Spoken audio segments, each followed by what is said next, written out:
والصلاة والسلام على إمام الأنبياء وقائد المجاهدين وعلى آله وأصحابه أجمعين. وقال ربنا الكريم في محكم كتابه وهو أصدق القائلين: أعوذ بالله من الشيطان الرجيم. يا أيها الذين آمنوا اتقوا الله وكونوا مع الصادقين. وقال سبحانه عز شانه في شان حبيبه: إن الله وملائكته يصلون على النبي يا أيها الذين آمنوا صلوا عليه وسلموا تسليما. درس أبو حنيفة. اللهم صل على سيدنا مولانا محمد وعلى آل سيدنا مولانا محمد أفضل صلواتك بعدد معلوماتك وبارك وسلم عليه.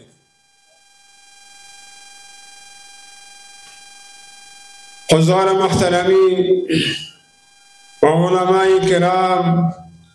ومشايخ عظام ومحاسن سفيدان القوم ونمایندگان و وکیل صاحبا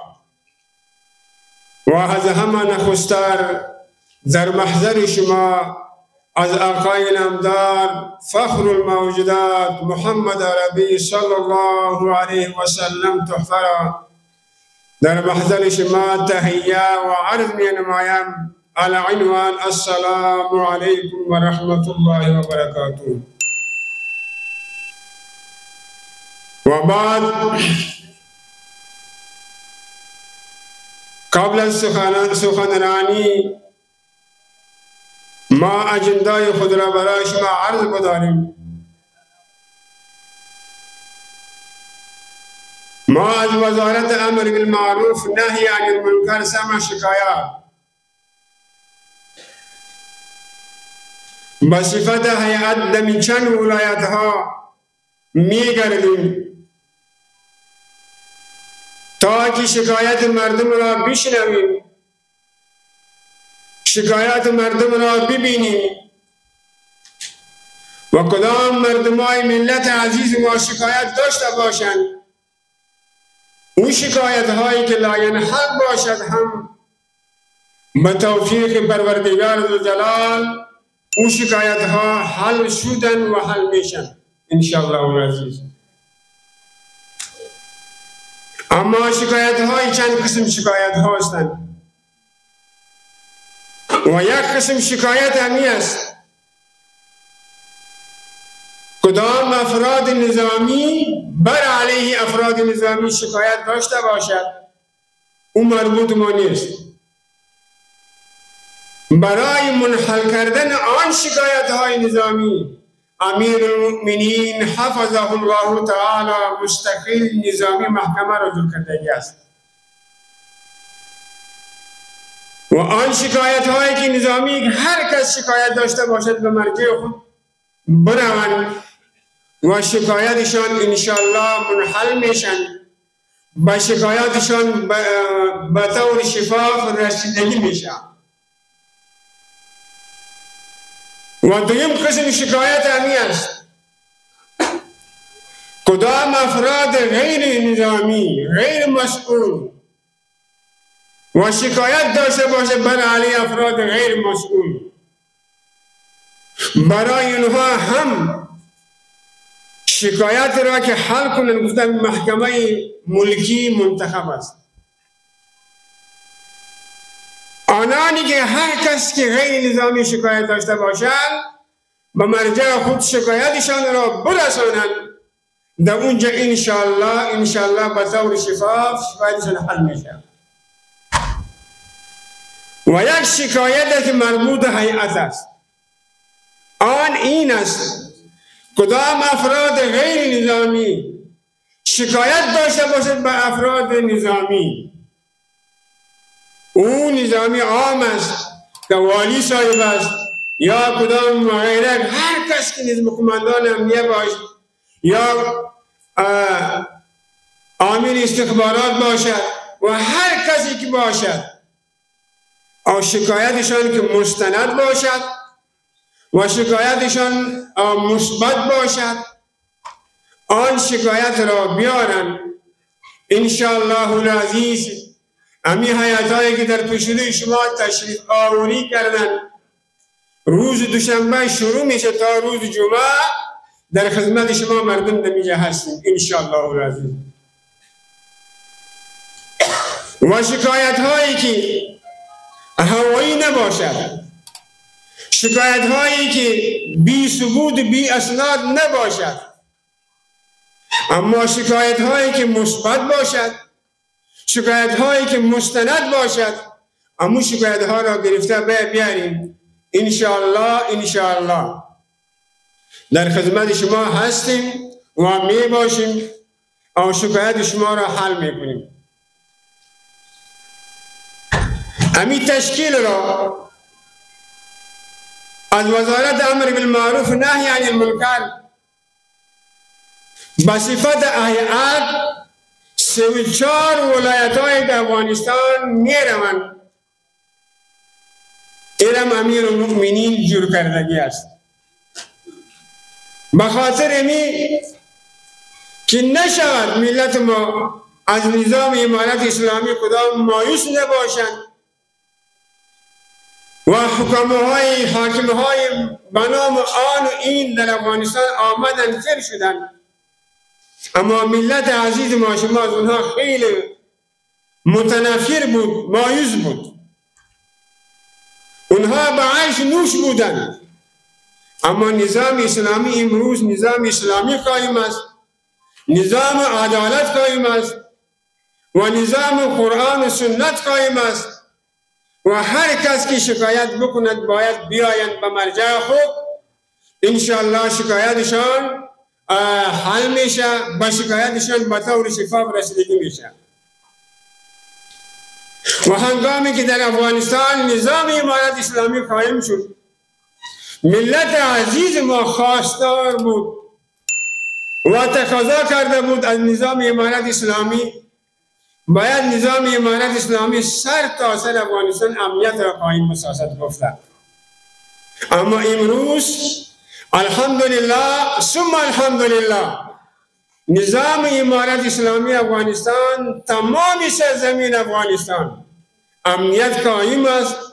و هر کس به طور سیاحت میره یا به طور کار و بار خود میره آزاد رفته آمده میتونن، بی حراست کسی آن نمیکنن و نمیداشته باشد.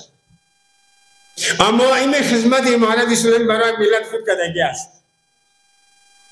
اگر برای ملت عزیز مهمترین همی است که امنیت است، مثال طور اگر خانه های ما شما اگر پر از طلا و نقره پر از قیمت بها باشد، امنیت نباشد اون بدن نمیخوره. اما امروز الحمدلله تمام سرزمین کشور افغانستان و هر کس آزاد بی حراست رفت آمد کرده میتونند و خدمت های نظام امارت اسلامی در افغانستان و خیلی ها کردگی است. با شما معلوم است بعض ولایت ها که ما رفتیم و گفتن که بعد از نماز شام دمی سرک نه سواره کسی رفته میتونستن او نه کسی پیاده رفته میتونستن. ولله الحمد که نظام امارت اسلامی قائم شد، من 24 ساعت شب و روز مردم پیاده هم میرن و سواره هم میرن. امی هم یک تصمیم های امیر المؤمنین حفظهم الله تعالی و رعاهم از برای ملت خود که کرده است. نظام دپاره دغه قانون دپاره چې هغه به دا قانون د دې اولس دپاره چې دوی غوښتونکي او دوی ارمانونه درلودل چې نن هغه وخت راغلی. الله جل جلاله دې زمونږ دغه قانون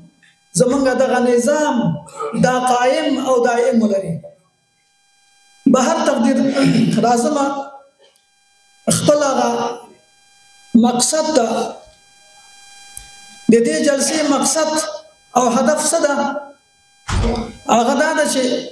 د مرکز څخه راغلي او ښاغلي قدرمن مېلمانه شيخ القرآن والحديث حضرت مولانا ومولاي صاحب عبيد الله ساقب د امر بالمعروف نهي عن المنكر او د شکایات او اوریدلو وزارت د شکایات او د تحلیل او بررسي رئیس او ورسره مل بلاوی قدرمن حضرت مولانا مولوي صاحب شبیر احمد ابو مختار د شکایات او اوریدلو د بررسي مشورتي او علمي بورډ غړی او ورسره حضرت مولانا مولوي صاحب تاج محمد متقي د شکایات او بررسي مشورتي علمي بورډ غړی هغه دلته حضور لري نو تاسو په نمائندګۍ سره هغوی ته ښه راغلاست وایم الله تعالی دې هر کله راولي د دې مجلس هدف هغه د شکایات اورېدل دي یعنی کوم عوام ملګري زموږ چې هغه د اداراتو څخه شکایت لري مشکل لري دوی مشکل په اداراتو کې نه حل کیږي او دوی سره داسې دلایل موجود وي چې هغه مستند وي چې ادارات د دوی کارونه نه کوي نو فقط د دوی موخه هدف دا ده چې دوی به د دوی شکایات اوري د هغې دپاره ورځ هم تعین شوې ده اعلانونه هم شوي ده چې دوشنبې په ورځ به په ریاست د امر بالمعروف کې دوی ستاسو د خبرو او ستاسو د شکایتونو د اورېدلو دپاره به تقریبا 4 ورځې دلته تشریف فرما وي او ستاسو شکایتونه به اوري او ستاسو خبرې به اوري او ستاسو د مشکلاتو حل دپاره به یعنی قوي کار کوي ان شاء الله نو هغه درانه مېلمانه اوس دلته حضور لري چې هغوی به د دغه موضوع مطابق تاسو ته ویناوې کوي واخر دعوانا وان الحمد لله رب العالمين جهاد و مبارزه بالصلاح این هدف خاصش تطبیق شریعت و تنفیذ احکام و حدود الهی بود و امروز نظامی داریم که به اون مکلف است آن چیزی را که خدا و رسول میگه آن چیزی که در قرآن و احادیث پیغمبر اکرم صلی الله علیه و سلم گفته شده است نظامی داریم که 1 اینچ هم از او عقب نشینی نمیکنه 1 اینچ هم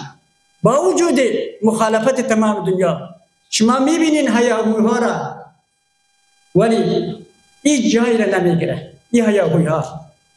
این حقوق بشری که بسیار نامش ننگین است حقوق زنی که بسیار نام ادی شرم‌آور و ننگین است انسان از گرفتن نام حقوق بشر و حقوق زن و حقوق اطفال شرم میکنه خدا شاهد است ننگ باد برای کسایی که نام از حقوق لعنت خدا باد برای کسایی که نام از حقوق بشر میگیره نام از حقوق زن میگیره نام از حقوق کودک میگیره همش فریب و دروغ و در چشم مردم خاک انداختن همش به عنوان یک ابزار و به عنوان یک استفاده میشه به عنوان یک وسایل به عنوان یک کاغذ تشرب دور از روی شما یا به عنوان یک دستمال کاغذی استفاده میشه هیچ یک جنبه عملی نداره و ثابت ساختن ببینید در قضیه فلسطین کجاست حقوق بشر کجاست حقوق زن کجاست حقوق اسلام یک دوم قضیه بسیار مهمی است یک کسی که 20 سال جهاد میکنه مبارزه میکنه و یک نظام اسلامی را به وجود میاره و مکلفیت عزیز را داره که هم ملتش هم خودش از این نظام باید قاطعانه دفاع بکنه و حمایت بکنه این هم مکلفیت ایمانیشان است و هم مکلفیت وجدانیشان است هم مکلفیت انسانیشان است و هم مکلفیت اخلاقیشان است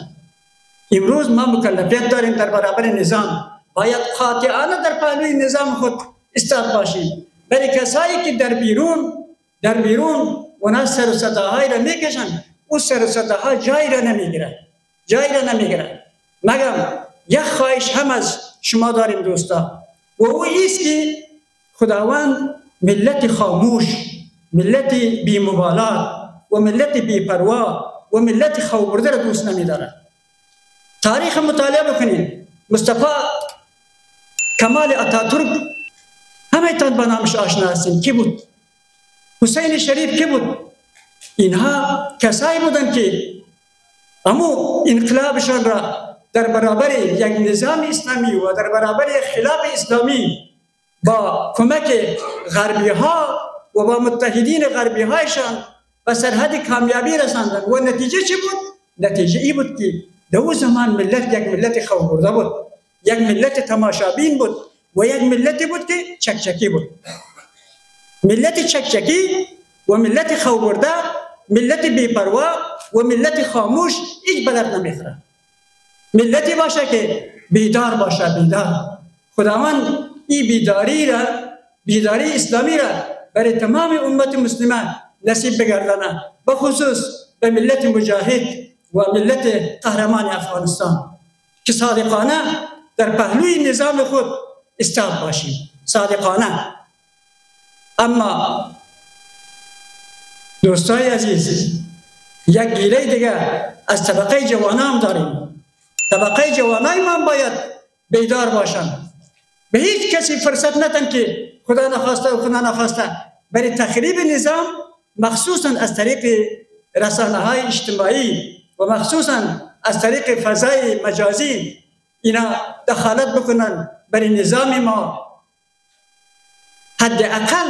هیچ کاری که از رویشان نمیآیند، یک متنی را خود پوست بکنن، یک متنی را خود نوشته بکنن که ای به خیر مردم باشه و با خیر نظام بوده باشه. اما یکی در جوانه یک چیزایی را نوشته میکنه که واقعا انسان مایوس میشه و خسته میشه. و جوانا را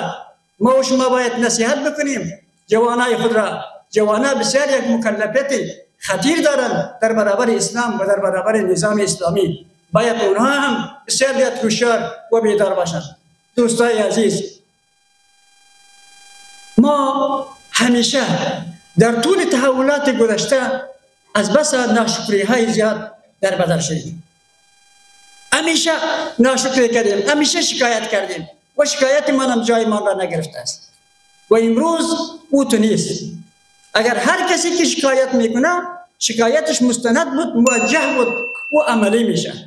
او بروی کاغذ و بروی ورق و به طور شعار او باقی نمیمانه. یکی از مکلفیت های یک نظام اسلامی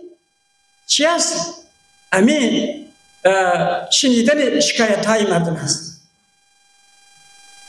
بناهن دوستایی که شکایت دارن، انتقاد دارن، اعتراض دارن، میتوانند در خلال مدتی که هیئت های محترم در ولایت ما تشریف آوردن بیاین شکایت هایشان را به اینها شریک بسازن و اسنادها را اگر میترسن طور محرم برایشان شریک بسازن یا به شکایت هایشان اینها رسیدگی میکنن. بناهن الله جل جلاله برای ما و شما و برای ملت مجاهد و قهرمان افغانستان توفیق مزید عنایت بفرماید